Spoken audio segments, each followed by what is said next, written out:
Hello, everyone. Welcome to the Newsmakers Podcast. This is Kyle Gargaro, editorial director of the ACHR News. Returning to the podcast is Matt Michel, who is the president of Service Nation. The plan is to hit on all the hot topics of the HVAC industry. So really appreciate you joining us today, Matt. Thanks for having me. We really can't talk about hot topics. I'll talk about supply chain, right? That's kind of been the topic for the past few years. What are you and your members seeing out there in regards to supply chain? Well, we're still finding problems. I mean, guys are able to get stuff, but they're juggling suppliers and trying to go to two or three when they would prefer, I think, in many cases, to stay with one or two. The thing that I'm starting to hear is there's some manufacturers who have been talking to contractors saying that they think that the supply chain issues are going to tighten up again. There's going to be some more shortages, and they're likely to cut off anybody that is small. And they think that by the end of 2023, there's going to be a lot of contractors that are under $1 million that will be put out of business, at least from the change-out perspective, just because they can't get product. I don't know how accurate that is, but it's a cause for concern. We've got a couple of mixes going on right now. One is nobody wants to get caught with excess inventory that they can't install after January 1. So they're juggling that. At the same time, they're trying to get anything they can to sell it. And there's should I stock or not?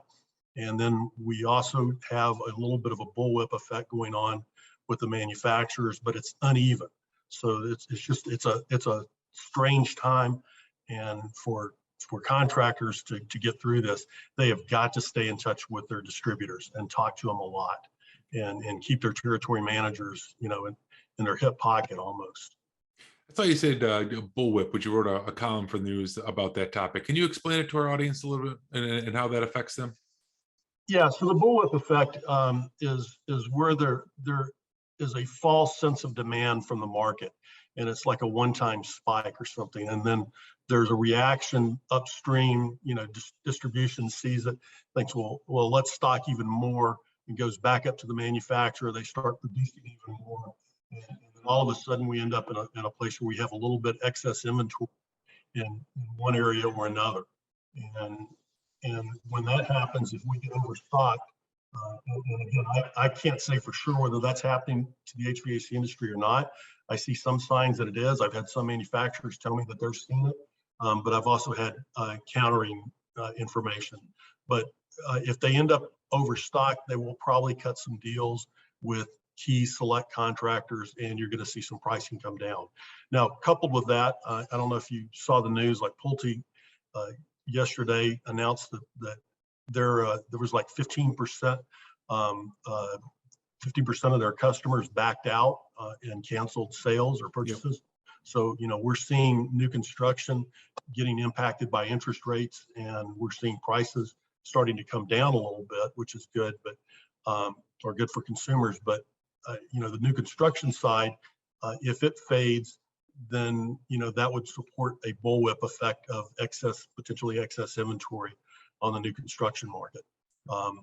We are also seeing the shipment cliff come into effect, and actually there's been some speculation that we've pulled some units in from 2023 into 2022 and had some early replacements, so that 2023 might be a kind of a tough year.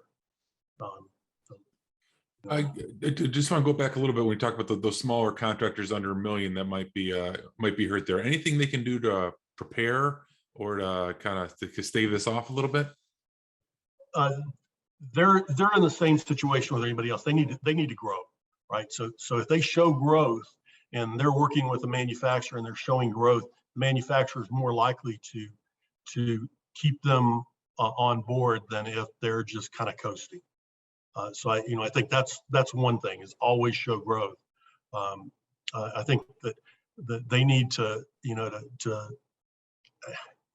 we go around the country and we still see contractors that have really poor business practices, and you've got to start read the news, study the contractors that are doing things right, and get your act together. Clean up your trucks, clean up your techs, be professional. And I probably shouldn't say anything, but you had an article in the news the other day about a contractor who's going full out political on everything. That is just not the smartest move to make.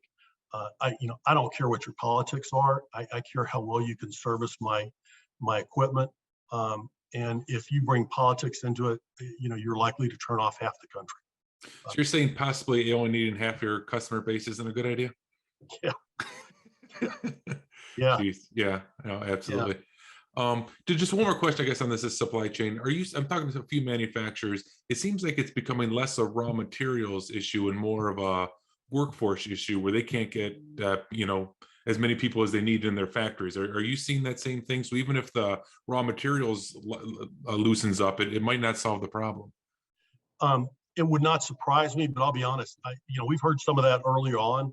They were having trouble getting people to come back to work, and they were having various, COVID outbreaks and shut stuff down. But I can't tell you about the situation right now because I haven't had those manufacturer conversations.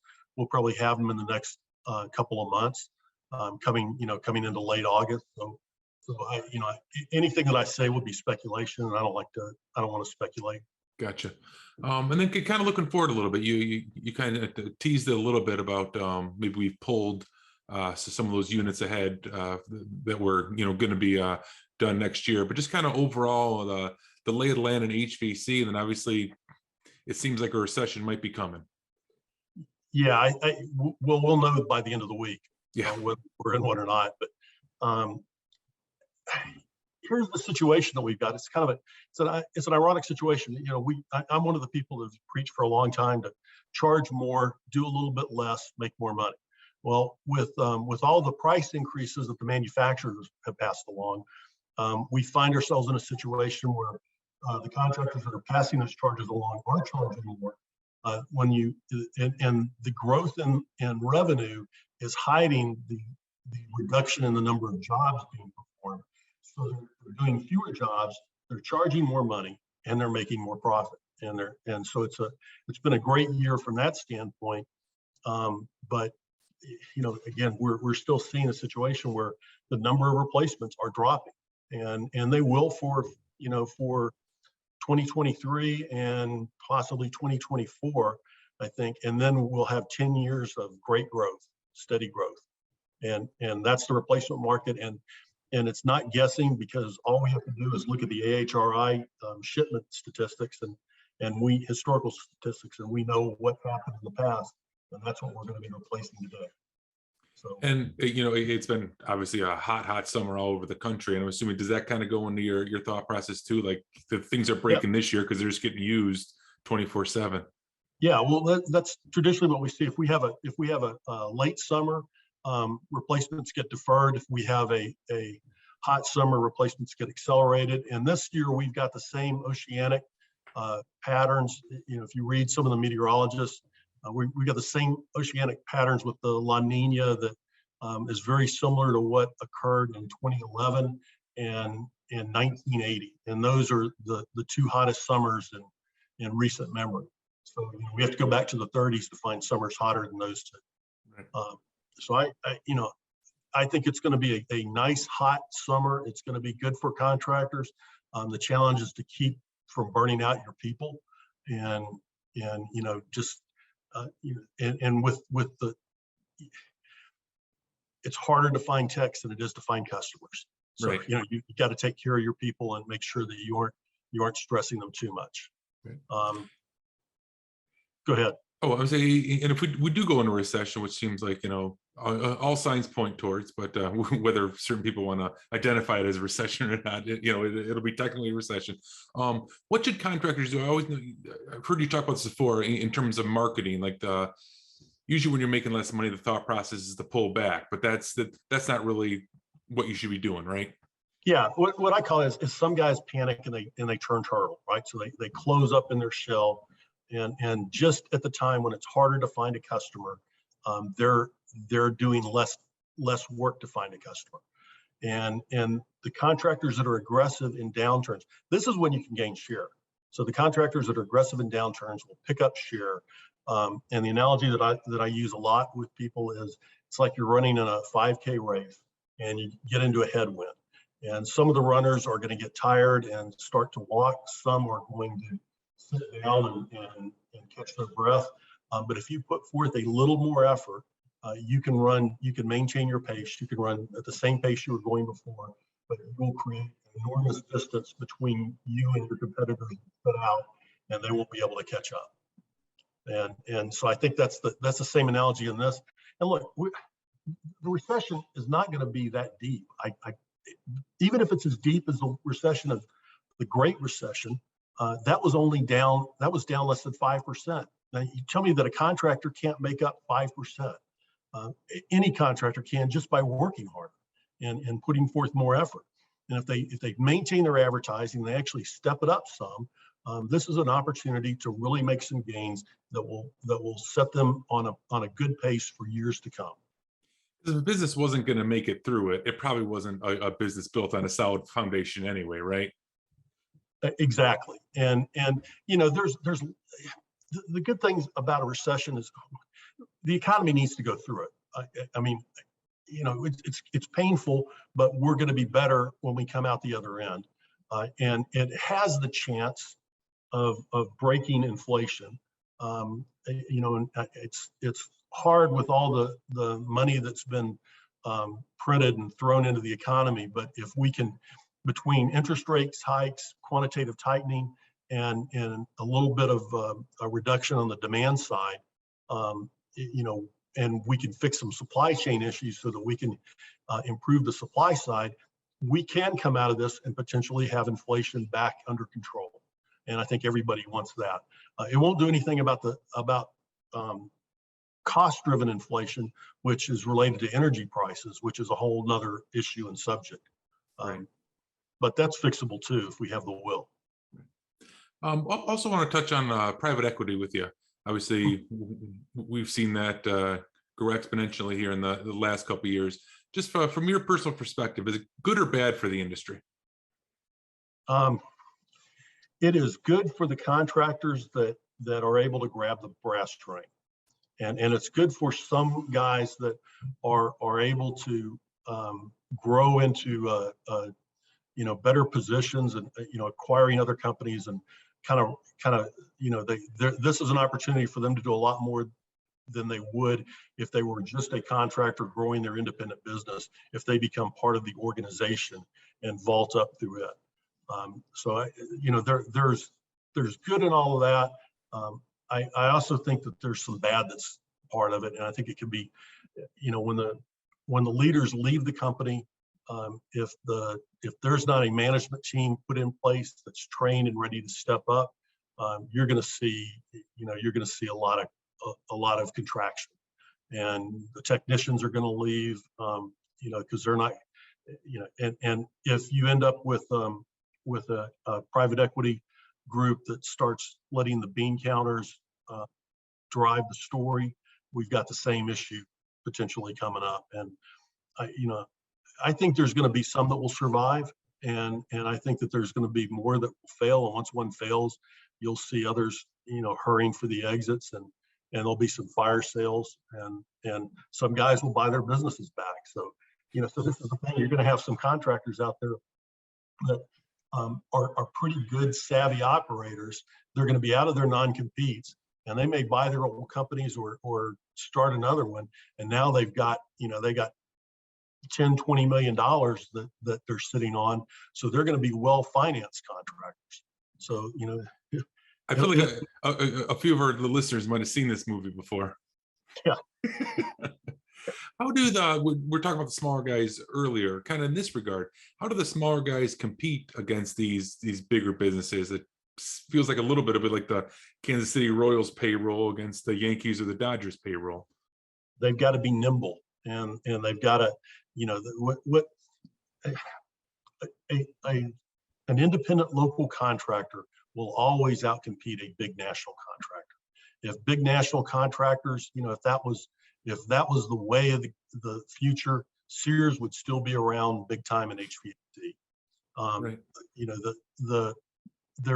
this is a neighborhood business, and it's a local business, and it's a you know, who do you know, and you grow by word of mouth and reputation. Now the independent local contractor can always work on that and can build his personal network. You know, I was talking with Larry Taylor yesterday, and we were reinforcing again, you know, the importance of getting involved on various organizations, on boards, and you build your personal network, and that's something that no advertising can break and no advertising can touch. So, you know, and that's any contractor can do that. They've just got to make the commitment and take the time. And if they aren't willing to, then they need to hire somebody to do it for them. Now, when we talk about the economy, we go down a little bit in the cyclical nature as far as these shipments. Not that we're going to fall off the cliff, but if we're going down a little bit, is the industry less attractive to private equity, or are they not that granular? I think it is less attractive. You know, the money that's been committed has been committed. I think it'll keep some other people out, but you know, I don't think these guys are aware of what's coming. I don't think they know. You know, I think they're doing straight line projections that you know, we got through 2020 and you know, flying through the year, and that means this is forever and always a must-have business, and you know, everybody's going to have air conditioning, everybody's going to have plumbing, everybody's going to have heating. But you know, when you're focused on the replacement market, it is a reflection of what happened 15 years ago. So, right. The kind of last topic I want to touch on as far as topics in the industry is, you know, government regulation is a big part of this industry, and it's gotten, you know, much larger, I'd say, in the last maybe 10, 15 years. Do you see that, you know, the Supreme Court kind of put the EPA in check a little bit? Do you think that'll kind of not roll back, but maybe lessen the advancement of all the regulations of the industry? Is it still something the industry is going to have to deal with? it's going to be something the industry is going to have to deal with, and we don't deal with it well.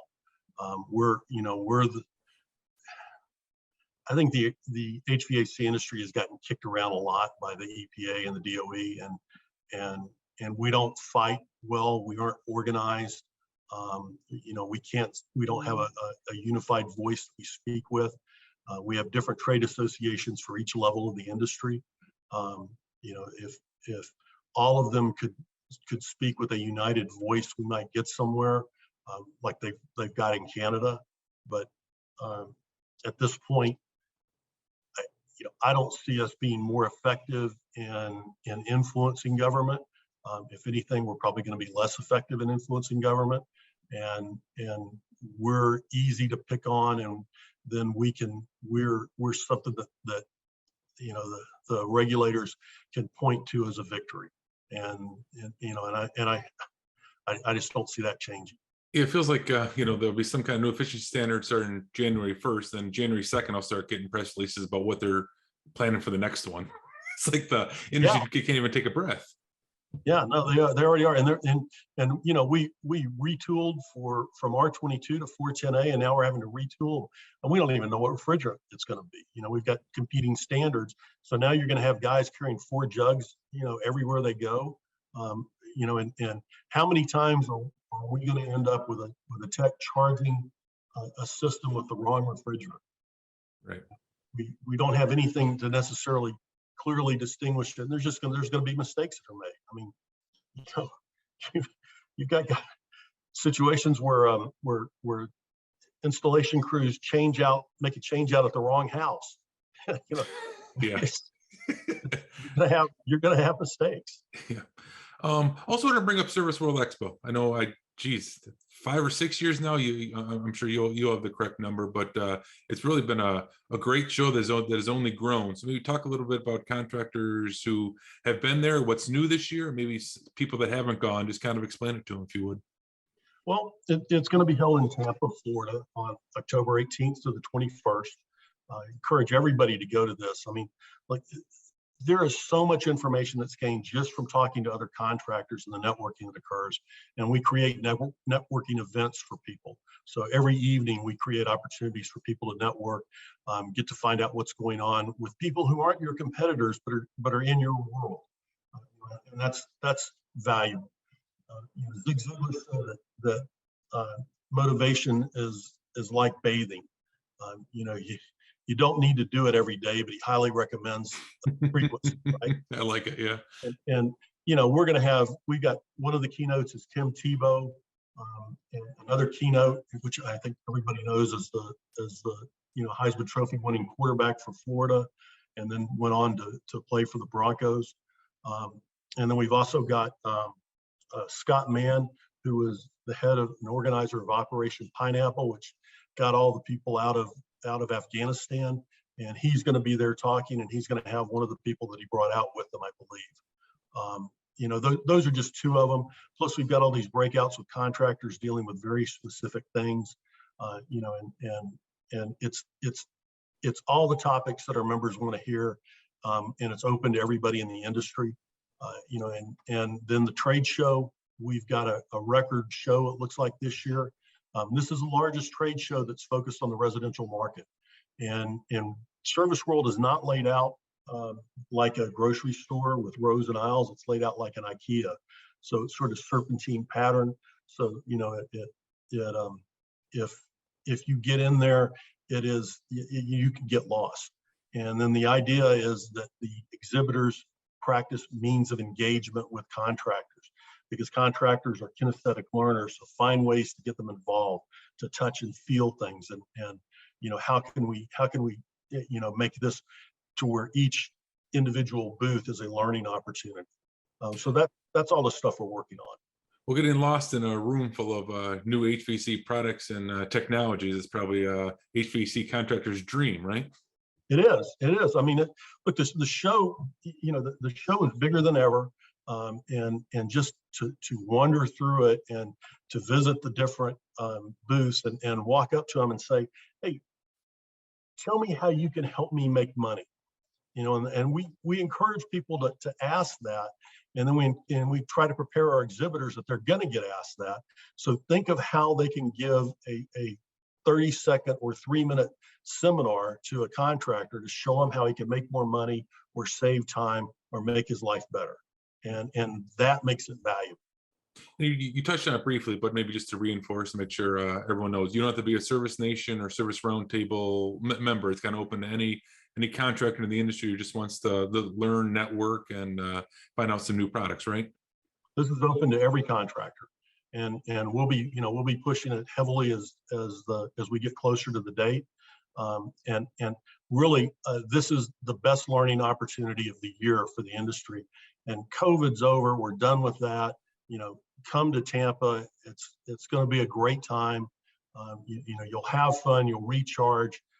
You'll learn stuff. You'll go back with information that will make you more money than it costs you to attend. So it's a no-brainer. Where should people register at, or how can people register? www.serviceworldexpo.com. All right, perfect. Well, I'll certainly be down there. Hopefully, a lot of our audience will join us down there as well. But thanks, Matt, for taking some time to let us know about Service World Expo, but then also kind of talk about the issues of the day at HVAC. It's always interesting. Thanks, Kyle.